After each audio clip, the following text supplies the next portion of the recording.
Welcome student to the star student academy और मैं हूं आपका होस्ट अनुज प्राशर। और आज हम बात करने वाले हैं क्लास एक नए टॉपिक के ऊपर और ये टॉपिक बहुत ही इंटरेस्टिंग होने वाला है। So without wasting any time class let's get started. और आज हम क्लास बात करने वाले हैं ओशन यानी कि महासागरों के ऊपर। जैसा कि आप सभी जानते हैं कि हमारी धरती का 71 से 72% जो है वो पानी से घिरा हुआ है और बाकी जगह पे आपका लैंड मास आ जाता है। तो आज हम बात करने वाले हैं क्लास की ओशन कितने तरह के होते हैं और इनकी ओशनिक ड्रिफ्ट या फिर कह लो महासागर की धाराएं कितने प्रकार की होती हैं और कैसे कैसे होती हैं।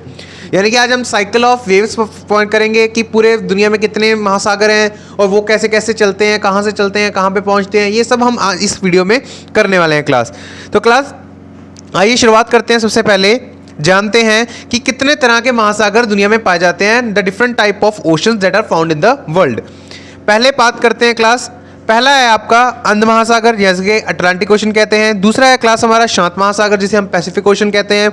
तीसरा आपका हिंद महासागर जिसे इंडियन ओशन कहते हैं और चौथा आपका आता है एंटार्क्टिका महासागर जिसे एंटार्क्टिक ओशन और यहाँ साउदर्न सी के नाम से भी जाना जाता है क्लास। और ये हाल ही में डिस्कवर हुआ है क्लास। आपका जो एंटार्क्टिका महासागर है या साउदर्न सी है ये आपका हाल ही में कुछ पिछले सालों में ही पाया गया है।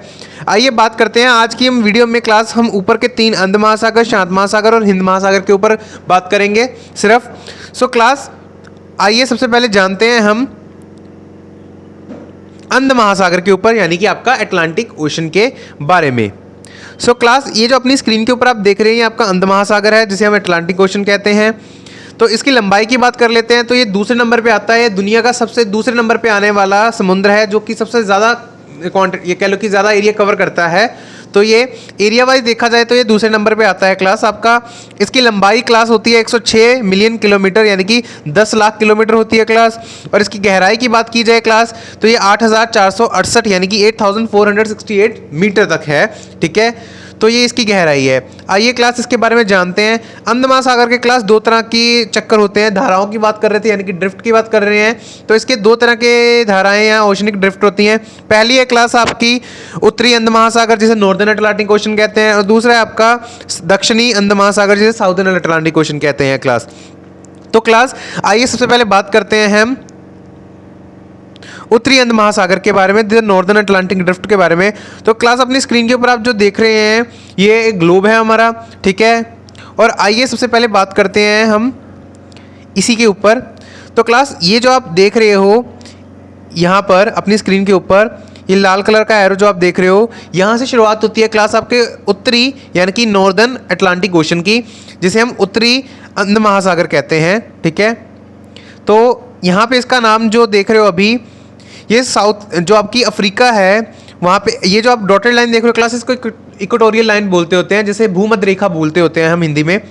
और क्लास ये जो भूमध्य रेखा है यहाँ से आपकी शुरुआत होती है उत्तरी महासागर की उत्तरी अंध महासागर की।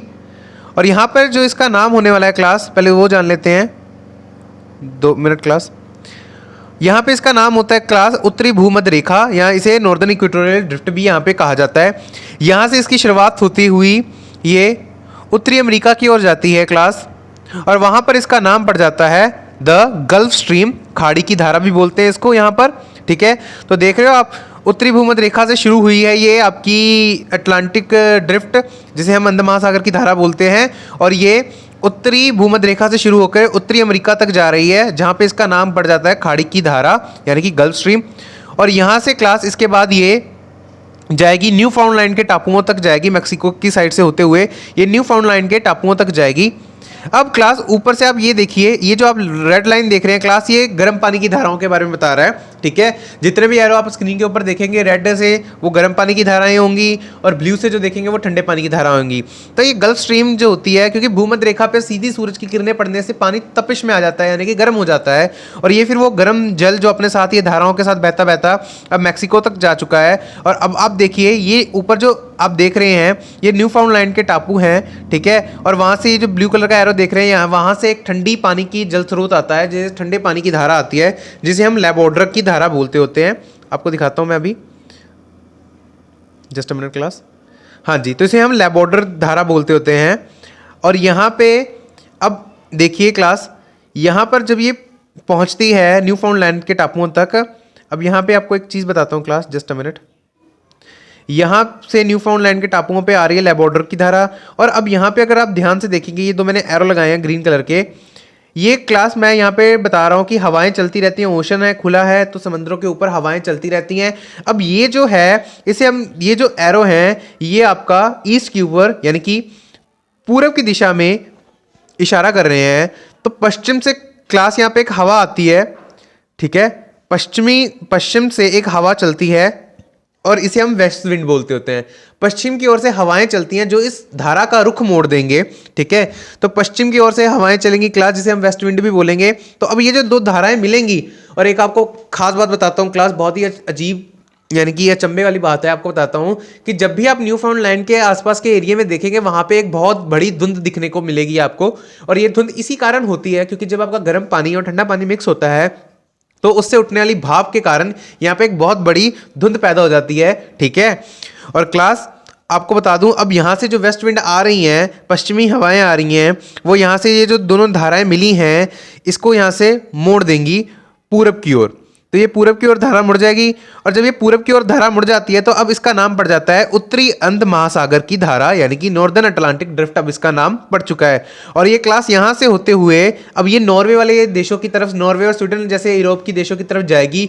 और ये यहाँ पर अभी भी गर्म पानी की धारा है, और इसी गर्म पानी की धारा के कारण जो नॉर्वे और स्वीडन के बंदरगाह होते हैं यहाँ पे, यानी कि कश्तियाँ वगैरह खड़ती होती हैं, वो खुले रहते हैं क्योंकि ये वहाँ के लोगों को अपने साथ गर्म हवाएं लेके जाती है जो वहाँ के लोगों को थोड़ी ठंडक से राहत देती होती है, ठीक है। और ये नॉर्वे जैसे देशों के लिए, स्वीडन यूरोप जैसे ठंडे देशों के लिए ये एक बहुत ही महत्वपूर्ण पानी की धारा है। तो अब यहाँ पे इसका नाम पड़ चुका है उत्तरी अंध महासागर की धारा, ठीक है। और ये आपको बता दूं, ये गर्म धारा के कारण ही पॉसिबल है कि वहाँ के जो मछुआरे हैं, यानी कि स्वीडन जैसे बड़े बड़े देशों के जो मछुआरे हैं वहाँ पर, वो इस गर्म पानी के कारण, मछलियाँ इस गर्म पानी के साथ उन वहाँ पे आती हैं, और वो मछुआरे यहाँ पर आके, इनका एक जोन बना हुआ है, वहाँ पे आके ये जो मछुआरे हैं मछलियाँ पकड़ते हैं, ठीक है। तो आप देख सकते हो कि ये जो गर्म पानी की धारा है इसका कितना बड़ा योगदान है स्वीडन जैसे देशों में। और यहाँ से ये फिर नॉर्वे से अपना रुख बदलती है और वापस ये इक्वेटर की ओर, भूमध्य रेखा की ओर जाएगी। अब लेकिन जब ये यहाँ से अपना रुख बदलती है तो यहाँ पे इसका नाम हो जाता है कैनरी ड्रिफ्ट, कैनरी दी तारा, जिसे हम कनेरी दी तारा इसे हम कनेरी की धारा बोलते हैं, ठीक है। और इसे कैनरी ड्रिफ्ट बोलते हैं वहाँ के देशों में। तो ये जो कैनरी ड्रिफ्ट होती है या कनेरी दी धारा होती है, अब ये वापस भूमध्य रेखा की ओर बढ़ेगी और अपना जो पूरा चक्कर है वो क्या करेगी, पूरा करेगी, ठीक है। और ये गर्म पानी की धारा है जैसा कि मैंने आपको दिख रहा है आपको, और ये वापस आपकी नॉर्दर्न इक्वेटर के भूमध्य रेखा के पास आकर अपना जो चक्कर है वो पूरा करती है।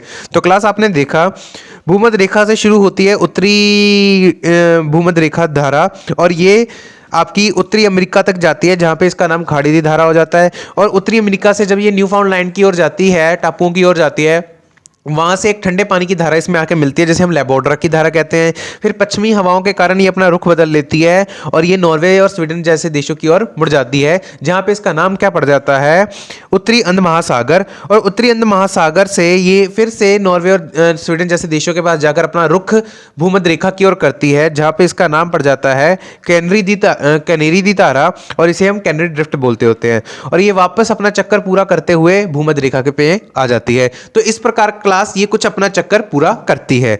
आगे आइए जानते हैं, अब तो ये था उत्तरी अंध महासागर। आइए क्लास अब आगे जानते हैं हम दक्षिणी अंध महासागर के बारे में। तो क्लास दक्षिणी अंध महासागर ये आपकी आ गई, भूमध्य रेखा आ गई जो डॉटेड लाइन है। उसके बाद बात करते हैं क्लास, तो जो दक्षिणी अंध महासागर की धारा है वो भी अफ्रीका से ही शुरू होगी, जैसा कि आप अपनी स्क्रीन के ऊपर देख सकते हैं। पर क्लास ये धारा दो हिस्सों में बट जाएगी। देखिए, एक तो आपका जानते हैं कि अमेरिका की, उत्तरी अमेरिका की ओर जाएगा और वो खाड़ी दी धारा बन जाएगा, लेकिन एक तीरा जो दक्षिणी अमेरिका है उसके साथ नीचे को आ रहा है, ठीक है। और यहाँ पे इसका नाम पड़ जाता है ब्राजील दी तारा, ठीक है। तो इक्वेटोरियल ड्रिफ्ट आपने देखी है, दक्षिणी भूमध्य रेखा के साथ जा रही थी, ये दो भागों में बढ़ती है और एक उत्तरी अमेरिका की ओर चल जाता है, एक दक्षिणी अमेरिका की ओर चल जाता है। जो दक्षिणी अमेरिका की ओर पानी का बहाव जाता है, यहाँ धारा जाती है, उसे हम ब्राजील दी धारा कहते हैं, ठीक है। और ये ब्राजील की धारा जो है, इसमें एक और धारा आके मिलती है जो कि साउदर्न सी से आ रही होती है, जिसे हम एंटार्क्टिका अंध महासागर की धारा भी बोलते हैं, ठीक है। और ये साउदर्न सी से एक धारा आती है, ठीक है। और ये अब देखो क्लास, यहाँ पे ध्यान से देखना, एक ब्राज़ील की धारा है और ये साउदर्न सी से एक ठंडे पानी की धारा आई जिसे बाद में हम फाकलैंड की धारा बोलेंगे। और ये जब पूर्व पश्चिम से हवाएं आती हैं उनके साथ अब इसका रुख बदलेगा, जो ब्राज़ील की धारा है और जो फाकलैंड की धारा आ रही है, अब इसका रुख जो है हवाओं से बदलेगा। ठीक है, ये देखिए फाकलैंड की धारा आ चुकी है और अब इनका रुख हवाओं से बदलता हुआ क्लास बढ़ जाएगा अफ्रीका की ओर। ठीक है, और ये अपना चक्कर पूरा करेगी। ये जो धारा आप देख रहे हैं अफ्रीका की ओर जा रही है यहाँ पे क्लास, इसका नाम पड़ जाता है क्लास वेंजुले की धारा। तो ये आपका दक्षिणी चक्कर था क्लास। देखिए आपको मैं दिखाता हूँ, जस्ट अ मिनट क्लास। ये जो धारा आपने देखी है ये है वेंजुले की धारा। ठीक है, तो इसमें होता क्या है क्लास, साउदर्न इक्वेटोरियल यानी कि जो दक्षिणी भूमध्य रेखा है वहां से आपकी धारा चलती है, जो दो हिस्सों में बढ़ जाती है, एक उत्तरी अमेरिका की ओर जाती है, एक दक्षिणी अमेरिका की ओर जाती है। जो दक्षिणी अमेरिका की ओर धारा जाती है क्लास, उसका नाम पड़ जाता है आपका ब्राज़ील दी धारा। और नीचे से आपकी फाकलैंड से एक आ रही होती है फाकलैंड दी धारा, और ये दोनों धाराएं मिलती हैं और यहाँ से जो हवाएं चलती हैं पश्चिम से, जिसे हम वेस्ट विंड बोलते हैं, वो इनको लेके वापस दक्षिण अफ्रीका की ओर मुड़ जाती है। ठीक है, अब ये जो है पूरब की ओर जा रही हैं हवाओं, पश्चिमी हवाओं के साथ ये पूरब की ओर बढ़ती हैं और वहाँ पर ये अफ्रीका की ओर फिर से एक बार मुड़ जाएंगी, जहाँ पे इसका नाम वेंजुले दी धारा पड़ जाएगा। ठीक है क्लास, तो क्लास ये तो था आपका दक्षिणी चक्कर। इसी तरह से आपके क्लास बात कर लेते हैं आगे दक्षिणी अंध महासागर के बारे में। अब बात करते हैं क्लास, ये तो था आपका दक्षिणी अंध महासागर और अंध महासागर के दोनों चक्कर हमने पढ़ लिए हैं। तो आइए क्लास आगे बात करते हैं हम शांत महासागर के बारे में। शांत महासागर जिसे हम पैसिफिक ओशन बोलते होते हैं, ये दुनिया का सबसे लार्जेस्ट ओशन पाया जाता है, यानी कि दुनिया के पहले नंबर पर ये सबसे बड़ा ओशन है, पूरी दुनिया में सबसे पहले नंबर पर आने वाला महासागर है। और इसकी लंबाई की अगर बात की जाए क्लास तो 10 लाख किलोमीटर है। ठीक है, जिसे हम 165 मिलियन किलोमीटर भी कह सकते हैं। और इसकी गहराई की बात की जाए तो ये सबसे गहरा भी है, 11,052 मीटर गहरा है ये। ठीक है, और आगे बात करते हैं क्लास, इसके भी दो ही चक्कर हैं क्लास, शांत महासागर के भी धारा के दो चक्कर हैं। पहला है आपका उत्तरी और दूसरा है आपका दक्षिणी। ठीक है, तो without wasting any time class आगे बढ़ते हैं और वीडियो में देखते हैं। सबसे पहले आइए बात करते हैं आप, ये आगे आपका अर्थ का ग्लोब और क्लास ये आपकी भूमध्य रेखा, जैसे इक्वेटोरियल लाइन भी बोलते हैं हम। ठीक है, तो पहले जान लेते हैं उत्तरी शांत महासागर कैसे शुरू होता है। तो क्लास यहाँ पे अगर आप ध्यान से देख पा रहे होंगे, ये ग्रीन एरो जो है, जस्ट अ मिनट क्लास मैं आपको थोड़ा हाईलाइट कर देता हूँ। तो ये जो ग्रीन एरो आप देख रहे हो, ये पूरब से चलने वाली हवाएं होती हैं, यानी कि पूर्व दिशा से जो हवाएं पश्चिम की ओर चलती हैं उसको यहाँ पे रिप्रेजेंट कर रहे हैं ये। ठीक है, इसे पूर्वी हवाएं भी बोलते होते हैं, ईस्ट विंड। अब इनके साथ एक गर्म पानी की धारा आती होती है। ठीक है, जिसे हम उत्तरी भूमध्य धारा बोलते होते हैं। ठीक है, और ये जो गर्म पानी की धारा है ये अब जापान की ओर मुड़ जाती है। ठीक है, जापान की ओर मुड़ते ही इसका नाम पड़ जाता है कुरोशिव की धारा, जिसे हम कुरोशिव ड्रिफ्ट बोलते होते हैं, वहाँ के लोग इसे कुरोशिवा के नाम से जानते हैं। ठीक है, और ऊपर से एक ठंडे पानी की धारा आ रही होती है क्लास, ये आप देख सकते हैं, जिसका नाम नॉर्दर्न पैसिफिक, आप जानते हैं नॉर्दर्न पैसिफिक ड्रिफ्ट बोलते हैं इसको। ठीक है, तो ये ठंडे पानी की धारा ऊपर से आ रही होती है। ठीक है, इसका नाम उत्तरी शांत महासागर की धारा नॉर्दर्न पैसिफिक ड्रिफ्ट भी है। ये यहाँ से अब जो है पूरब की, और यहाँ पे इसका दूसरा नाम जो होता है कामचटाक धारा होता है, जो वहाँ के लोग इसे कामचटाक धारा के नाम से जानते हैं। ठीक है, जापान के लोग, जापान के पास दो धाराएं गुजरती हैं, एक कामचटाक धारा है जो उत्तरी शांत महासागर से आ रही होती है, और एक कुरोशिवा की धारा होती है जो भूमध्य रेखा वाली साइड से आ रही होती है। तो क्लास यहाँ से अब पश्चिम की ओर हवाएं चलती हैं, पश्चिम से हवाएं आती हैं जो इन धारा को बदल देती हैं। ठीक है, पश्चिम से आप देख पा रहे हो क्लास, यहाँ पे आपकी स्क्रीन पे ऊपर आप देख पा रहे हो, पश्चिम से हवाएं चलती हैं जिसके कारण ये जो धाराएं हैं वो अपना रुख बदल लेती हैं। और अब ये ठंडे पानी की धारा जो है आप देख रहे हो यहाँ पे, ये जो ठंडे पानी की धारा है पश्चिमी हवाओं के कारण ये ठंडे पानी की धारा अपना रुख बदल लेती है और वो ग्लोब के इस तरफ चलना शुरू कर देती है और इस तरफ से ये देखिए यहाँ से निकलेगी। ठीक है, क्लियर है क्लास। और यहाँ पे उसका जो नाम है, अब यहाँ पे इसका नाम पड़ जाएगा आपका कैलिफोर्निया दी धारा। ठीक है, ये कैलिफोर्निया यानी कि जो आपका उत्तरी अमेरिका है उसके बाजू से आ रही हैं, उत्तरी अफ्रीका के पश्चिमी साइड से आ रही हैं, और यहाँ पे इसका नाम पड़ जाता है कैलिफोर्निया दी धारा। ठीक है, ये ठंडे पानी की धारा है, ये मत भूलिएगा क्लास। और ये फिर इक्वेटोरियल लाइन पे जाती है और वहाँ पर जब ये जाती है तो ये गर्म पानी की धारा बन जाती है। ठीक है, और वापस ये फिर पूर्वी हवाओं के साथ वापस ये जापान की ओर, ऐसे ही इसका सर्कल जो है कंप्लीट हो जाता है और ये हवाओं के साथ फिर से वापस जापान की ओर जाएगी। ठीक है, और वहाँ से फिर ये घूमकर वापस कैलिफोर्निया के ड्रिफ्ट बनकर, और इसी तरह से इनका जो चक्कर है अगर आप स्क्रीन के ऊपर देख पा रहे हैं तो वो कंप्लीट हो रहा है। ठीक है, तो ये था आपका नॉर्दर्न पैसिफिक ओशन की धाराएं। जिसे हम कहते होते हैं उत्तरी अंत शांत महासागर की धाराएं। तो ये तो था उसकी उत्तरी। अब बात करते हैं इसके दक्षिणी भाग के बारे में। तो क्लास दक्षिणी भाग के बारे में इसका बहुत ही आसान है। दक्षिणी शांत महासागर के बारे में की जो धाराएं हैं बहुत ही आसान है। उनका भी एक नियमित रूप से चरण होता है, ठीक है, चक्र होता है, सॉरी। तो देखिए दक्षिणी भूमध्य रेखा से एक आपकी जो धारा है वो आपकी पश्चिम की ओर जा रही है, ठीक है, जैसे कि आप स्क्रीन के ऊपर देख सकते हैं। और जब वो पूर्व से निकलेगी, यानी कि ग्लोब आपका गोल होता है ना, तो ये धारा इधर को जाएगी तो इधर से निकलेगी। अब वो इस तरफ आ चुकी है, ध्यान से देखिए, ऑस्ट्रेलिया वाली साइड आ चुकी है, पूर्वी ऑस्ट्रेलिया की तरफ आ चुकी है। तो वो ऑस्ट्रेलिया की तरफ से निकलती है, तो ये गर्म पानी की धारा है।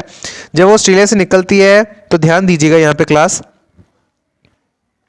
वो ऑस्ट्रेलिया से जब निकलती है तो वहाँ पे नीचे से एक ठंडे पानी की धारा आती है, पश्चिमी हवाओं से वो धारा वापस पश्चिम की ओर बहती है, ठीक है। तो पहले तो आपने देखा कि साउदर्न दक्षिणी भाग से, यानी कि दक्षिणी भूमध्य रेखा से एक धारा पूर्व की ओर आती है, और जहाँ पे वो पूर्व की ओर आते हुए पूर्वी ऑस्ट्रेलिया से टकराती है, और नीचे से एक धारा, ठंडे पानी की धारा, पश्चिमी हवाओं के साथ वापस पश्चिम की ओर जा रही है, ठीक है क्लास।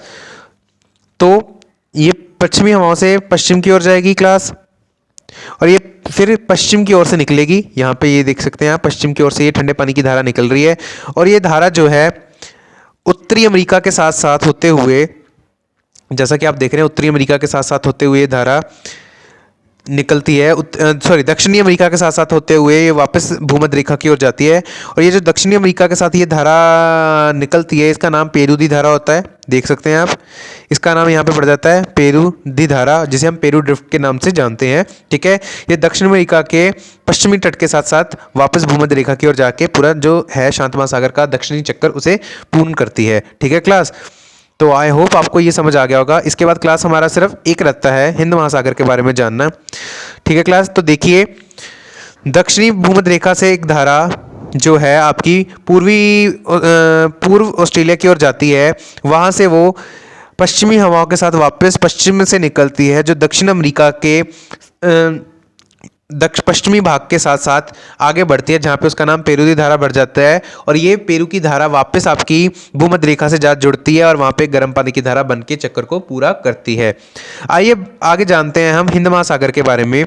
हिंद महासागर जिसे इंडियन ओशन कहते हैं, ठीक है, तो इसकी लंबाई जान लेते हैं। ये 17.58 लाख किलोमीटर है, 17.58 लाख किलोमीटर है, जिसे हम मिलियन किलोमीटर भी कह सकते हैं। और इसकी गहराई की बात की जाए तो